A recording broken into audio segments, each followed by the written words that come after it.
Amileen asadiin bashannanuu rafajjeetu na washi. Ay maaliif hojjesta boo?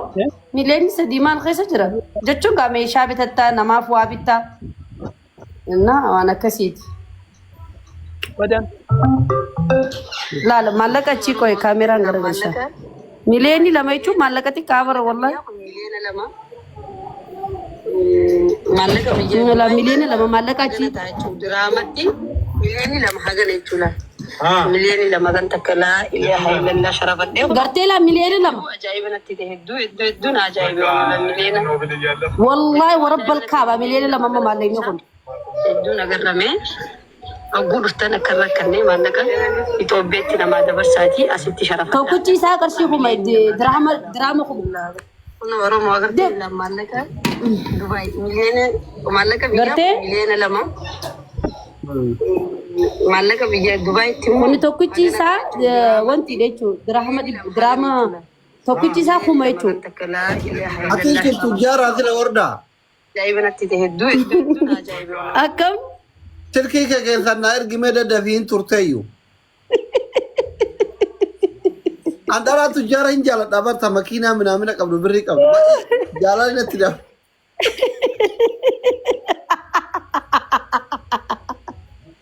Ni turteeyyu. Hanga ammaa viidiyoo kan akka boosii dhungoliin turte. Na ergi keessan.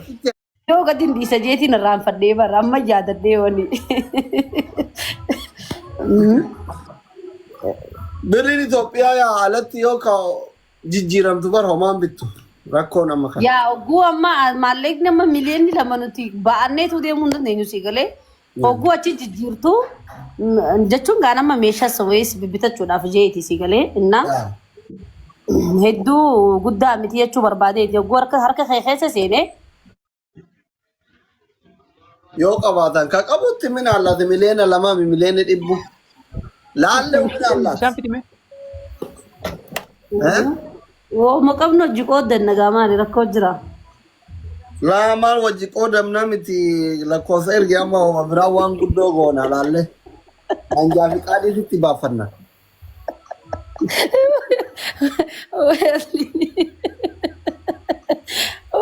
Haati seenaan jirtu. Haa jiraatu kaa hin jirti ala jirti saloonir.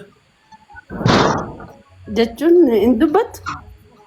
Arbaa wotuluuta jira bar. Shari'aan afur fakkaattee kophaa nyaachuun Naan afur fakkaatte amma isii kophaa isii dabbareeyyu. Dabbaree. Na dabbare jetti nama dalagaa na gargaaru mana keessa gisee seena mana barumsaa deemtee yeroo ati raftu na dabbare nama wajjin bira dhaabadhe dhuguma namni ilmaan ulaalle naan jettan xiqqaa jirti. Ani immoo kophumatti yen fadha. Annallee kophaa nyaachuu fadhaan. Mana akkana iska wardaa. Wallahi an kophaatti yen fadha gisee nan dulloome. Hussein Habibi welcome my diaspora. Maal jette? Gisee nan dulloome haa fuudhu malee annis hin dadhabu namaafis kan dhuunfadhu. Akkam. Jechuun ani hin dadhabuun sin jee annis hin dadhabu namaafis hin kanu. Isileen hin dadhabne bari hin dabbare kophaa taate dabbare.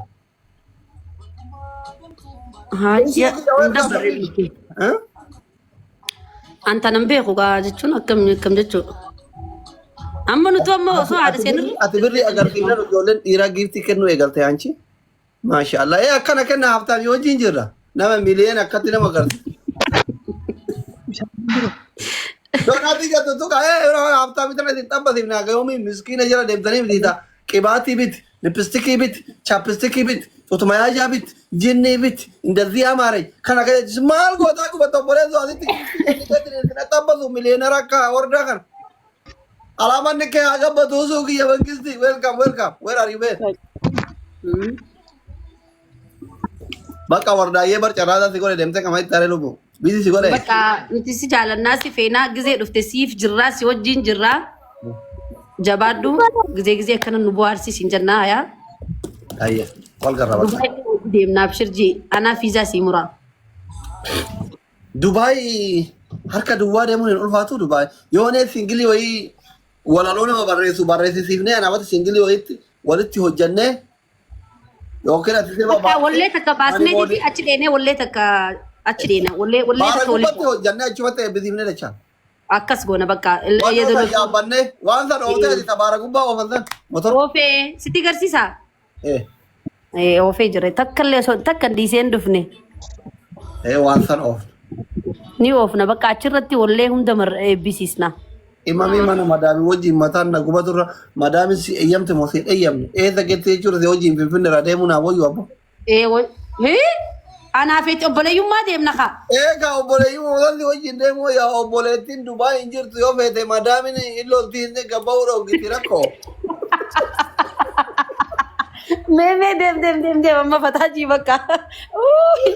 Obboleettiin Dubaay rakkoo bar madaamii yoo feete itti jijjiiramti. Fokkootu gisee hunda micee obboleettii majaabeetee obboleettii majaabboleetti galgala kaa macarrasha irra halkan gisee hojii garbuu ammas halkanaa obboleettiin hin galtu enna halkan obboleettiin hin jirtu jee guyyaa obboleettiidha. Akkasii obboleettiin tun naan taaneeti. Bakka sitti haa tolu yeroo biraatiin si jala dhufaa. Baay'ee nagatti. Warri jala jirtanis yeroo gaarii qabaadha. Nagatti. Numan dhabuun sin jee yookaan dalagaa jaa yookaan wooma takka jaa. Egaa ani amma sila daqiiqa takka akkasii na biraaf tun barbaadu daa'ima barumsa eenyu geessare. Sababni harkamee gaamma saniifuu hin fidduu jechuudha. Yoo ammoo wajjin dhuuna ta'e ganaa waggaa dhufu gaafa barumsi cufame ta'a. Mee hordoftoonni kan kee akkam jaaduuba mee silaa dhugaa keetii jedhanii isin dhirti sababa dhabdanii si qofaa miti. Warri koomitiin baratummaa yaada bareedaa itti himnan achumaan amanaba. Dura adeemtu jedhee amma amanani. Amma maal amanan? Dhugaa keetti seenaan barachuu qabdiyya. Dubbii tana keessa wayii jira dhaabbaddu meeti. Seenaan barachuu qabdi. Seenaan namni haati faatee haa eedu akkasuma. Haati faatee olaamii seente dabtee irraan baatu daa'ima beelanne jala ajjeeftuufi.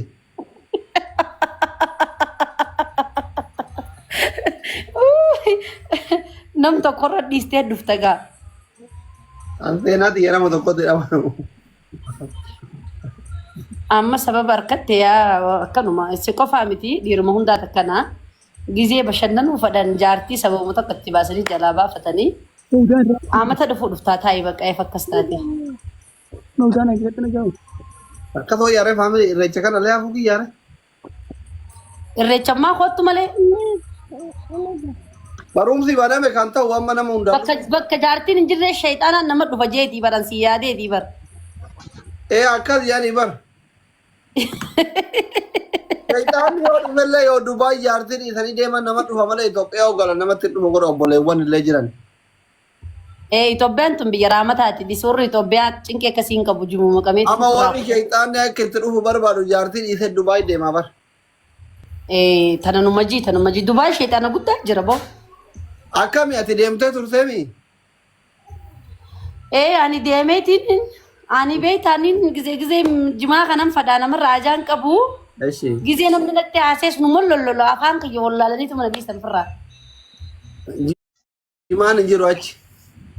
Jimaan hin jiru bakka maraattuudha jedhituma firraa na dhiisan. Bashannanee garuu Dubaay yoo dheexee inni bashannantaa ni taznaannotaa bakka hedduu dheexee sii galee. Guyyaa meeqam turte? Guyyaa 15 turee dhufeen. Birrii meeqa laayisa guyyaa 15 bashannanuu? Jechuun gaa maallaqa gaa akkuma dandeettii keetiiti. Akkaataa baasii keetiiti. Akkaataa ati itti gadhiistuuni. Hoteelliinis qaaliinis ni jira qannasuus ni jira. Innaa akkuma ati itti maallaqa baastuuni. Ani immoo maallaqa ittiin fitee dhufe. Dhalaa fi dhiirri takkaa miti nuti waan agarree binnaa waan agarree laallaa bakka hunda dhaquun fadhaa. Akkas biyyitis jalaan dhumtu boo maallaqa fixa malee. Dhumtu maallaqa wadhuma malee biyyi dhumtu eessa dhumti? Ogguu achi dheete fagoodha amma sadda faffagaatti. Bakka ati Dubaay dhaquudhaaf miliyoona 3 qopheeffattee deemuu qabda. Birrii Itoophiyaa miliyoona 3 moo? Yaa. Birrii Itoophiyaa miliyoona 3 moo? Hedduudha.